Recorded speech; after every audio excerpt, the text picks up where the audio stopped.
नमस्कार, जम्मू कश्मीर की खास खबरें देख रहे हैं आप सब और मैं हूं आपके साथ पल्लवी जम्वाल। तो चलिए शुरुआत करते हैं आज के जम्मू कश्मीर की खास खबरों की। और सबसे पहले आपको कश्मीर की तरफ लिए चलते हैं और कश्मीर की बात करें तो कोरोना का कहर अभी भी कश्मीर में कम होने का नाम नहीं ले रहा, क्योंकि श्रीनगर जिले की बात करते हैं तो श्रीनगर जिले में जो कोरोना के केसेस हैं वो अभी भी बहुत ज्यादा बताए जा रहे हैं और कोविड प्रोटोकॉल की सरेआम धज्जियां उड़ाई जा रही हैं, क्योंकि पर्यटन के हिसाब से भी देखें और वहां की अगर हम बात कर रहे हैं आम नागरिक की और जो वहां की जनता है उन द्वारा भी कोविड प्रोटोकॉल्स को फॉलो नहीं किया जा रहा है। स्कूल खुलने का भी मसौदा एक तरफ तैयार कर लिया गया है और जम्मू कश्मीर प्रशासन ने साफ कहा है कि जो एग्जाम्स हैं वो ऑफलाइन मोड से ही लिए जाएंगे और स्कूल्स को भी जल्द खोला जा रहा है। लेकिन वहीं पर कोविड प्रोटोकॉल्स को कोई भी ध्यान नहीं रख रहा और वहीं पर स्कूल्स को जब खोला जाएगा तो इससे केसेस में कितनी बढ़ोतरी आएगी वो भी एक बहुत बड़ा सवाल बना हुआ है। क्योंकि जम्मू सूबे की बात करें अगर तो जम्मू सूबे में जितने केसेस बताए जा रहे हैं कश्मीर के मुकाबले बहुत कम है, लेकिन कश्मीर में जो केसेस बताए जा रहे हैं वो अभी भी उनकी संख्या बहुत ज्यादा है, जिसकी वजह से अभी भी खतरा कोरोना का बना हुआ है। लेकिन वैक्सीनेशन ड्राइव की बात करेंगे तो कश्मीर में वैक्सीनेशन ड्राइव किस हद तक चल रही है और किस तरीके से लोगों में जो जागरूकता है वो देखने को मिल रही है। लेकिन अगर हम कोविड की बात कर रहे हैं तो कोविड प्रोटोकॉल्स को लेकर किस तरीके के जो वहां पर लोगों में एहतियात बरते जा रहे हैं वो जानना जरूरी है। वहीं पर ज्यादा जानकारी के लिए हमारे साथ हमारे सीनियर साथी इरफान फाजिल यहां पर जुड़ चुके हैं, तो चलिए इरफान की तरफ रुख करते हैं। इरफान, पहले मैं आपसे कोविड प्रोटोकॉल्स के बारे में जानना चाहूंगी। कोविड प्रोटोकॉल्स की अगर बात करते हैं तो कोविड प्रोटोकॉल्स को लेकर किस तरीके में लोगों में जागरूकता देखी जा रही है। और सबसे पहले बात करें अगर कश्मीर की तो कश्मीर एक टूरिस्ट डेस्टिनेशन है, बाहर से पर्यटन कश्मीर की तरफ आते हैं, तो अगर पर्यटनों की बात करते हैं तो क्या उनको भी कोविड प्रोटोकॉल्स को लेकर कोई जागरूकता दी जा रही है या नहीं? बहुत बहुत शुक्रिया जी। अगर मैं सबसे पहले कोविड प्रोटोकॉल्स को लेकर ही बात करूं तो जिस तरीके से गवर्नमेंट ने था पहले, खास तौर पर जबकि मजबूत मामला काफी ज्यादा बढ़ रहे थे तो उस वक्त गवर्नमेंट ने काफी जबरदस्त स्टैंड लिया था और कोई भी लापरवाही जो है जमीनी स्तर पर नहीं दिखनी चाहिए, ये उसने कहा था। उसके बाद हमने ये भी देखा कि माहौल थोड़ा सा तैयार कर दिया गया। जी हाँ, मैक्सिमम जो टास्क डिप्यूटी टीम्स है कोविड को लेकर वो तैनात थी, वो चप्पे चप्पे पर नजर रख रही थी ताकि कहीं जी हाँ कोई भी SOPs के खिलाफ जो है कोई ऐसी चीज ना हो जाए जिससे फिर कानूनी कार्रवाई की जाए। तो लगातार सिलसिला आगे बढ़ा। उसके बाद हमने देखा कि कोविड-19 में खासतौर पे जो ये सेकंड वेव है इसमें जो रेशियो है वो धीरे धीरे कंप्रेस हो गया, क्योंकि उसमें काफी ज्यादा माहौल बना और लोग भी समझ गए। मगर उसके बाद जी हाँ एकदम से सिस्टमैटिक कह सकते हैं एरर भी आ गया। यानी जिस तरीके से सरकार ने पहले कहा था कि FIRs भी लॉन्च होंगे तो इस पर जी हाँ कानूनी कार्रवाई करेगा या खासतौर पे उसके खिलाफ कानूनी कार्रवाई होगी जो भी इसकी खिलाफ वर्जी करेगा, तो लोग समझ गए थे। डिपार्टमेंटल स्टोर्स में जो लोग काम कर रहे थे, मार्केट्स में जो लोग काम कर रहे थे, शॉपिंग सेंटर्स में जो लोग काम करते थे, इनफैक्ट मैं गवर्नमेंट सेक्टर के दफ्तरों की बात करना चाहूंगा, वहां पर भी एक जबरदस्त स्ट्रिक्ट प्रोटोकॉल को फॉलो किया गया। मगर अब जबकि इस वक्त वादी कश्मीर में पर्यटन को लेकर आपने बात छेड़ी है, जबकि हम देख रहे हैं कि काफी टाइम के बाद जो है वो टूरिज्म में जो है बाहर देखने को मिली है। कश्मीर में सयाह जो है इस वक्त घूम फिर रहा है, खासतौर पर बालाई इलाकों को लेकर जहां पर गुलमर्ग, सोनमर्ग या पहलगाम के जो हिल्स है वहां पर एंजॉय कर रहा है इस मौसम को। वहां पर अब देखा जाए तो इस कोविड-19 प्रोटोकॉल्स पे उन पर भी इसके असरार दिखाई दे रहे हैं, क्योंकि मुगल गार्डन के बाहर भी हेल्थ डिपार्टमेंट के जो है काउंटर्स लगाए गए हैं। बाकायदा तौर पर वैक्सीनेशन रिपोर्ट या फिर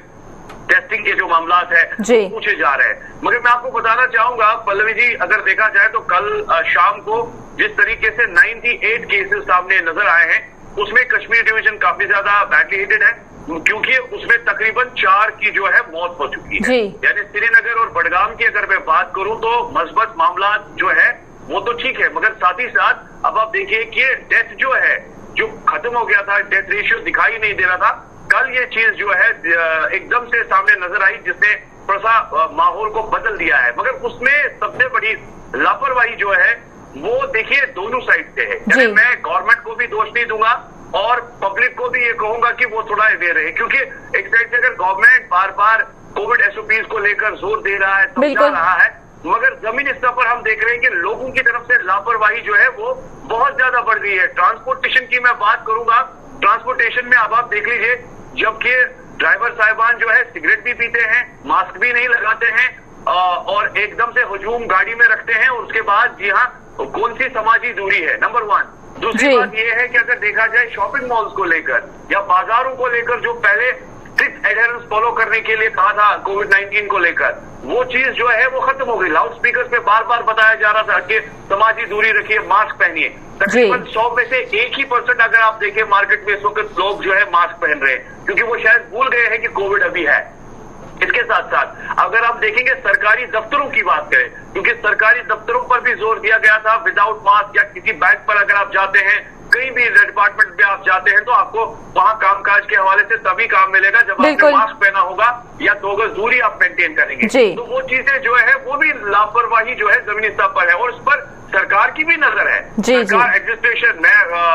बात करूंगा डिस्ट्रिक्ट एडमिनिस्ट्रेशन को लेकर, उनके ऊपर भी ये सवाल खड़े हो रहे हैं कि अगर आप लोगों ने ये सारी चीजें लागू कर दी है तो अपने डिपार्टमेंट में, अपने सरकारी दफ्तरों में जितनी भी सारी चीजें हैं वहां पर इन सारी चीजों पर अमल दखल नहीं हो रहा है, जिसकी वजह से हम कह सकते हैं कि शायद आम इंसान अब ये भूल। देखिए इरफान, वहीं पर अगर हम वैक्सीनेशन ड्राइव की बात करते हैं तो वैक्सीनेशन ड्राइव को एक बड़े पैमाने पर शुरू किया गया था, ना सिर्फ जम्मू कश्मीर बल्कि पूरे इंडिया की बात करें तो पूरे इंडिया में वैक्सीनेशन ड्राइव को बहुत तेजी से बढ़ाया गया और इंडिया ने भी आंकड़ा क्रॉस कर लिया है पूरे वर्ल्ड में। लेकिन कश्मीर की बात करें तो कश्मीर में वैक्सीनेशन ड्राइव जो है वो किस तरीके से चल रही है और किस पैमाने पर चलाई जा रही है?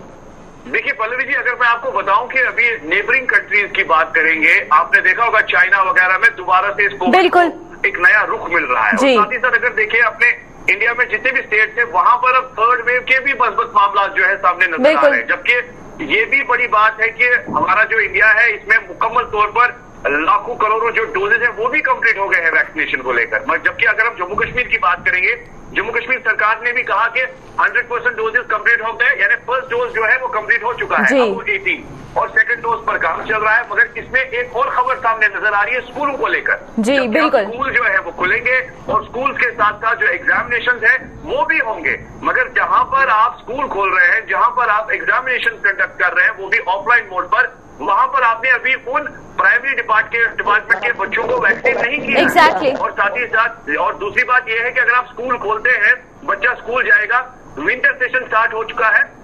और विंटर सेशन में अब आप देखिए विंटर एग्जामिनेशन के साथ साथ फिर विंटर ब्रेक हो जाती है, यानी 1-1.5 महीने में पूरा चैप्टर क्लोज हो जाता है, फिर मार्च अप्रैल में आपको स्कूल खोलने हैं। ये कश्मीर का भी एक प्रोटोकॉल है। तो आप ये सिस्टमैटिक ऑर्डर से ये कौन सा डाइवर्जन दे रहे हैं, ये किस तरीके से आप लोगों तक, पेरेंट्स तक इस बात को पहुंचा रहे हैं, it's a big chaos and big dilemma. मैं समझता हूं कि इस वक्त इस सिचुएशन पर पहले कोविड को कंट्रोल करना है और उन बच्चों के लिए वैक्सीनेशन तैयार करनी है, बाद में स्कूल भी खुलेगा, बाद में पढ़ाई भी होगी, एग्जामिनेशन भी होगा। मगर आप हम कह रहे हैं कि एक म्यार में 2 तलवारें नहीं रह सकती है, यानी आप स्कूल भी खोल रहे हैं, वैक्सीनेशन की बात कर रहे हैं जो कि अभी पूरी तरह से मुकम्मल नहीं है, और साथ ही साथ यहां आप देखिए कि श्रीनगर बडगाम में अब डेथ भी दिखाई दे रही है। इरफान, आपका हमारे साथ जुड़ने के लिए और तमाम जानकारी देने के लिए। तो ये थे हमारे साथ हमारे सीनियर साथी इरफान फाजिल, और इरफान हमारे साथ कश्मीर से जुड़े थे और जिस तरीके से इरफान ने बताया कि अगर हम कोविड की केसेस की बात कर रहे हैं जहां पर स्कूलों को खोलने के लिए एक मसौदा तैयार कर दिया गया है, लेकिन वहीं पर सवाल अभी ये भी बना है कि जो बच्चे 18 साल से कम उम्र के हैं, अगर उनको वैक्सीनेशन प्रॉपर तरीके से नहीं लगवाई जाएगी या उनकी वैक्सीनेशन ड्राइव को शुरू नहीं किया जाता तो क्या स्कूल खोलने का जो फैसला है वो सही है या नहीं?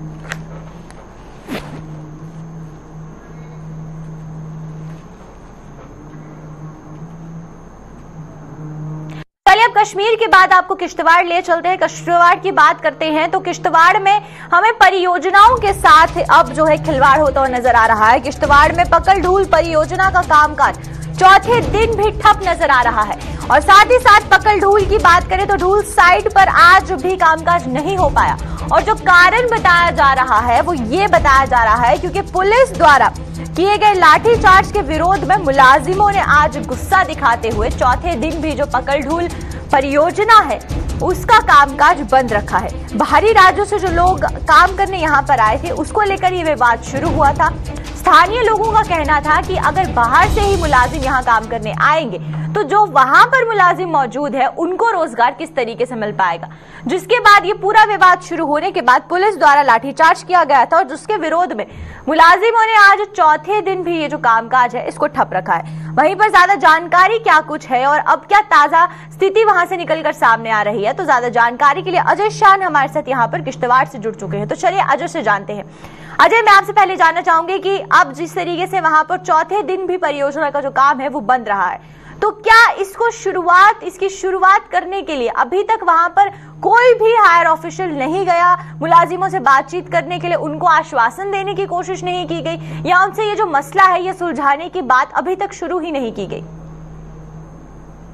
जी बिल्कुल, देखिए चौथा दिन है लेकिन कोई भी बातचीत अभी तक नहीं हुई है। जो हमारी सुबह आज बात हुई है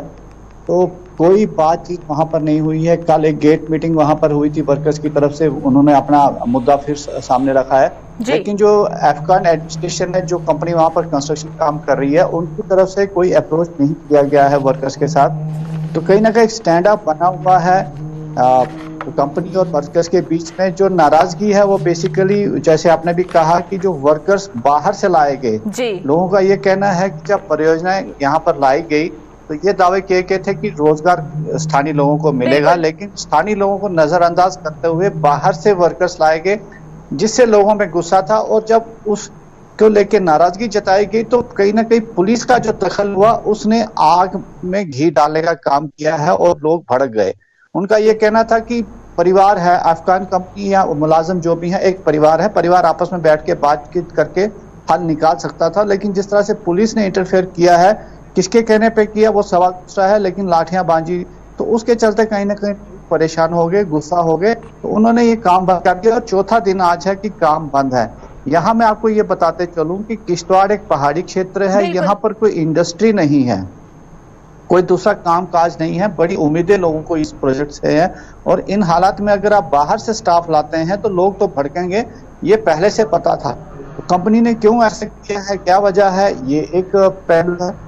अभी की यही अपडेट है कि यहाँ पर चौथे दिन भी काम बंद है। खासकर जो पक्कल टूल परियोजना का पावर हाउस साइट है जहाँ पर कि अफगान के कंपनी काम कर रही है, वो काम अभी भी बंद है, वर्कर्स अपने घरों में हैं। हालांकि जो दूसरे परियोजना के साइट्स हैं, टंगडूरू जहाँ डैम बन रही है, यहाँ एक और प्रोजेक्ट यहाँ पर बन रहा है, कीरू हाइड्रो इलेक्ट्रिक प्रोजेक्ट, वहां पर काम चल रहा है। लेकिन जो लेबर यूनियन ने अभी चेतावनी दी है कि अगर जल्द कोई मसला हल नहीं होता है तो वो दूसरे परियोजना की साइट्स पे भी काम बंद करवा देंगे। आने वाले दिन में क्या होता है देखने वाली बात होगी। लेकिन फिलहाल जो एक प्रेस्टिजियस प्रोजेक्ट है पकल डूल, उसकी एक साइड पूरी तरह से पिछले 4 दिन से बंद। देखिए अजय, मैं आपसे ये भी जानना चाहूंगी कि जब ये परियोजना की शुरुआत की गई थी तो ये साफ कहा गया था कि जो स्थानीय लोग हैं उनको रोजगार दिया जाएगा और इसी की तर्ज पर इस योजना को शुरू किया गया था। लेकिन वहीं पर जब स्थानीय लोगों का ये कहना है कि जब बाहरी राज्यों से लेबर को मंगवाया जाता है तो उनसे उनके रोजगार पर काफी जो हद तक इसको असर भी पड़ता है, और साथ ही साथ बात करें अगर हम कंपनी की, तो कंपनी को ज्यादा एक्सपेंसेस भी पे करने पड़ते हैं। तो जब ये फैसला लिया गया था सरकार द्वारा, तो उसके बाद इस पर अभी तक कोई काम क्यों नहीं किया गया? अभी तक जो स्थानीय लोग हैं उनको किसी भी तरीके का कोई रोजगार क्यों नहीं दिया गया? ये अभी भी एक बहुत बड़ा सवाल है यहाँ पे। जी बिल्कुल, देखिए किश्तवाड़ में ये पहला प्रोजेक्ट नहीं बन रहा है। जब दलहस्ती प्रोजेक्ट यहाँ पर बना तो कई ऐसे लोग थे जो बिल्कुल अनट्रेंड थे, उन वहाँ पर काम सीखा, वो आज बाहर के प्रोजेक्ट में काम कर रहे हैं। जब घर में प्रोजेक्ट खुला तो लोग यहाँ पर आना शुरू हो गए, यहाँ पर काम करना शुरू। तो यही बातें किए थे बड़े बड़े स्टेजों से कि जो पक्कल डूब है, यहाँ दूसरे प्रोजेक्ट बन रहे हैं तो स्थानीय लोगों को रोजगार मिलेगा। लेकिन कहीं ना कहीं यहाँ पर भी अफसरशाही हमें और जो राजनीति है वो छाती नजर आई है। उनकी रिकमेंडेशंस पे यहाँ पर लोग मुलाजम लग रहे हैं। कई ऐसे लोग हैं जो ठेकेदारी यहाँ पर कर रहे हैं और बाहर से मजदूर लाने की कोशिश कर रहे हैं, जिसका असर उन घोषणाओं पर जरूर पड़ रहा है जो दावे सरकार की तरफ से किए गए थे कि रोजगार स्थानीय लोगों को दिया जाएगा। जो ये मसला बना है इसमें ये जो हमारे पास अभी जानकारी है कि रीगर पंजाब से लाए गए, जबकि किश्तवाड़ में भी रीगर अवेलेबल हैं, वो कंपनी को चीप भी पड़ सकते थे और यहाँ के रोजगार की समस्या भी हल हो सकती थी। लेकिन जैसे मैंने पहले भी कहा कि क्यों ये स्टेप उठाएगा, ये इस एक बहुत बड़ा सवाल है। किसके कहने पे ये क्या क्या है, क्यों हालात खराब करने की कोशिश की गई है? क्योंकि किश्तवाड़ एक मिलिटेंसी प्रोन इलाका है, इंडस्ट्री यहाँ पर नहीं है, कई ऐसे फैक्टर हैं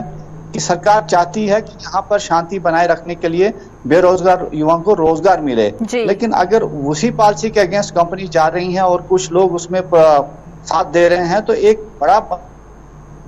है, क्योंकि 2 प्रोजेक्ट्स अभी किश्तवाड़ में आने वाले दिनों में शुरू होने हैं, उनके टेंडर प्रोसेस हो रहे हैं, तो इसका असर दूसरे प्रोजेक्ट्स पे भी पड़ेगा, क्योंकि एक गलत पिक्चर किश्तवाड़ की बाहर जाएगी। यहाँ लोग काम करने नहीं दिए जा रहे हैं, क्योंकि अंदर खाने क्या हो रहे हैं वो बाहर तो पता नहीं है, लेकिन जो लोग बाहर देखते हैं वो कहते हैं कि वहाँ काम नहीं करने दे रहे हैं। लेकिन जो यहाँ के लोगों का कहना है कि जो हमारे साथ वादे किए गए थे कि आपको रोजगार मिलेगा, उसके पूरा नहीं किया गया, जिस वजह से वो भड़क गए हो, काम बंद किया है। जी चलिए, बहुत बहुत शुक्रिया अजय आपका हमारे साथ जुड़ने के लिए और तमाम जानकारी देने के लिए। तो ये थे हमारे साथ हमारे संवाददाता अजय शान, जो कि किश्तवाड़ से यहाँ पर जुड़े थे। और अजय ने जिस तरीके से बताया कि परियोजनाओं में क्योंकि बाहरी राज्यों के लोगों को ज्यादा जो अवसर है वो दिया जा रहा है, जिसकी वजह से जो स्थानीय लोग हैं उनमें गुस्सा देखने को मिल रहा है।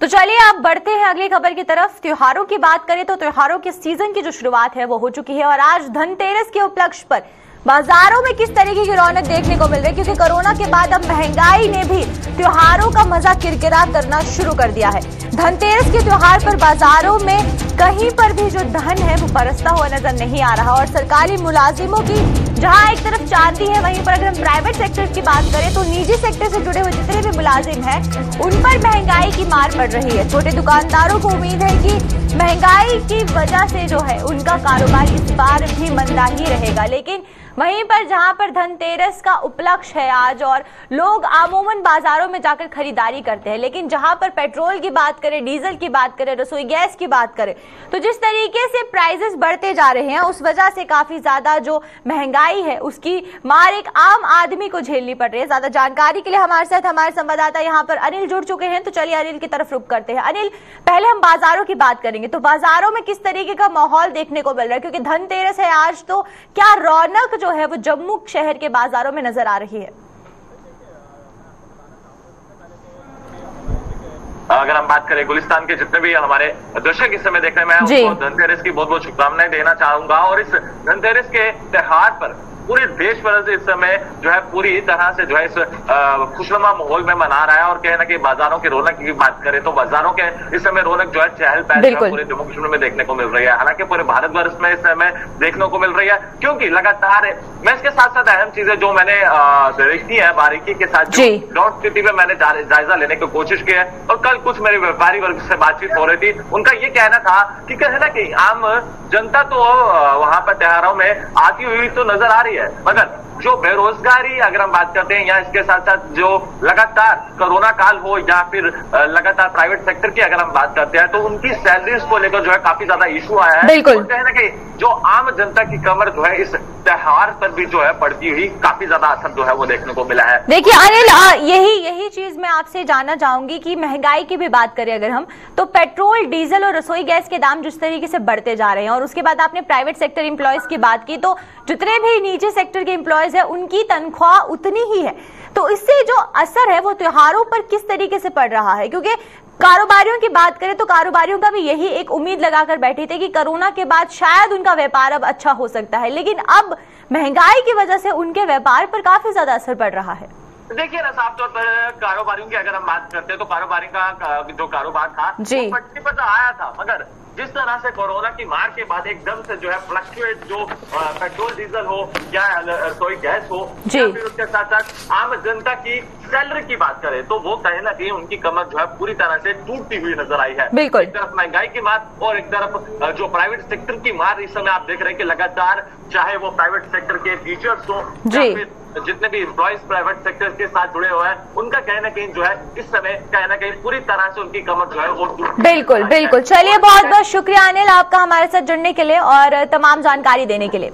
तो ये थे हमारे साथ हमारे संवाददाता अनिल, और अनिल ने जिस तरीके से जम्मू शहर की बात की, क्योंकि धनतेरस के त्योहार पर किस तरीके की तस्वीर जम्मू शहर से सामने आ रही है वो आप अपनी टीवी स्क्रीन पर भी देख सकते हैं, क्योंकि कारोबारियों ने अपनी जो दुकानें हैं वो सजा ली है, लेकिन ग्राहक उनकी दुकानों पर नहीं पहुंच रहा, और जो वजह है वो यही बताई जा रही है क्योंकि महंगाई जिस तरीके से बढ़ती जा रही है तो उसका असर साफ अब त्योहारों पर भी नजर आ रहा है।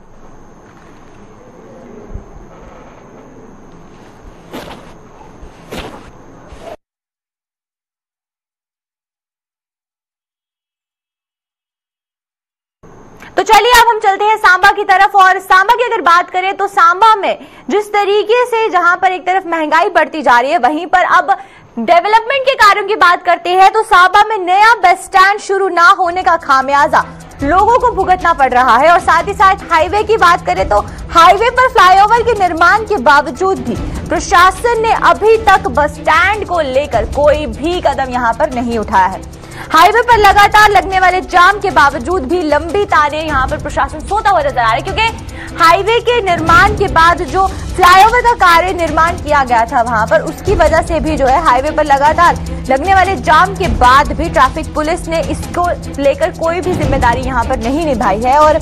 हाईवे पर फ्लाईओवर के निर्माण के बावजूद प्रशासन ने किसी तरीके का कोई कदम अभी तक नहीं उठाया है, और सांबा में नया बस स्टैंड शुरू ना होने का खामियाजा भी लोगों को भुगतना पड़ रहा है, जिसकी वजह से जो ट्रैफिक जाम है उसकी स्थिति अमूमन देखने को मिलती है। और कल भी वहां से तस्वीरें सामने आई थी जहां पर किस तरीके से हाईवे पर जाम लगा हुआ था, और खासकर हैवी व्हीकल्स की बात करें या फिर हम लाइटर मोटर व्हीकल की भी बात करते हैं तो उन लोगों को भी काफी ज्यादा जो दिक्कतें हैं वो पेश आ रही थी। और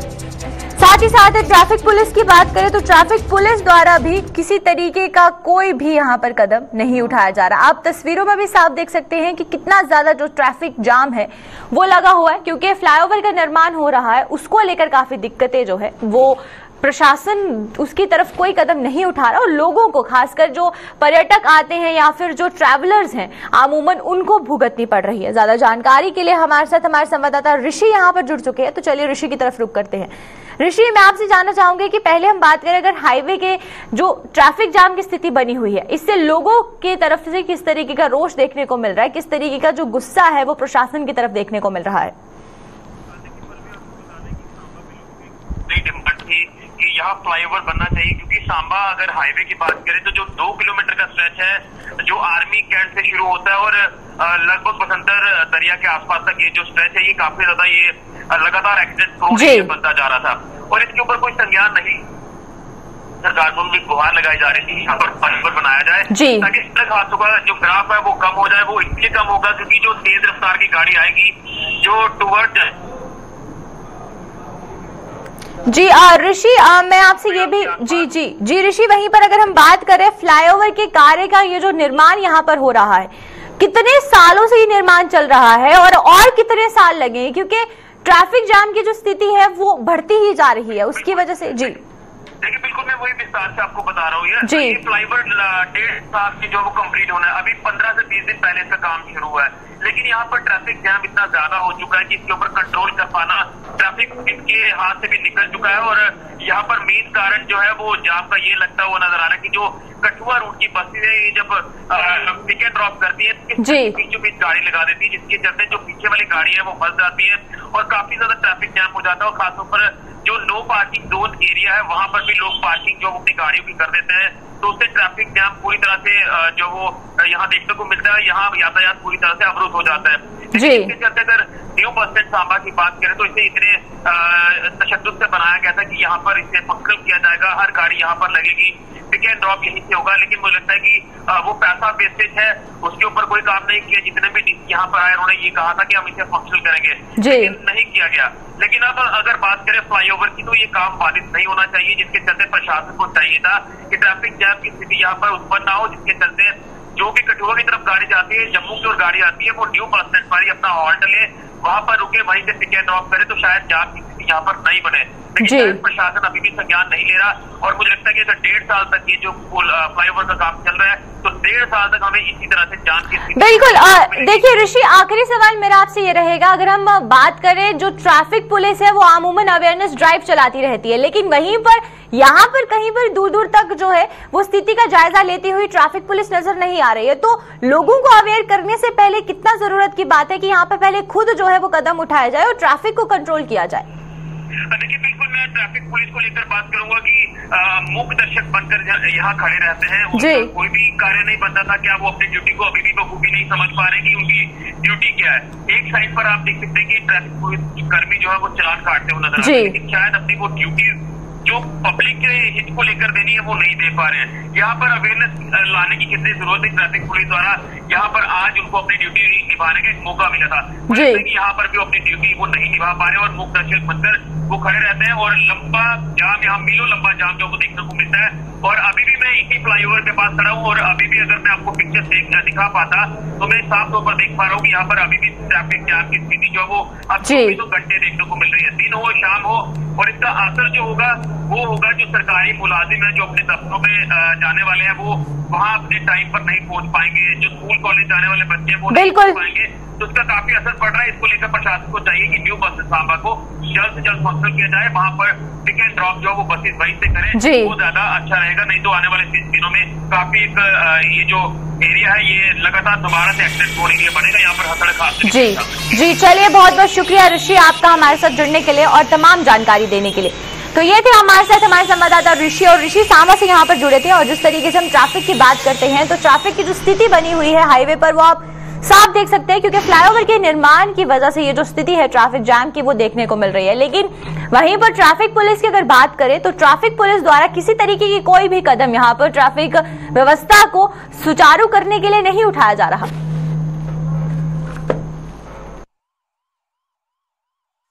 तो चलिए, अब तक के जम्मू कश्मीर की खास खबरों में फिलहाल इतना ही। आप मुझे दीजिए इजाजत। नमस्कार।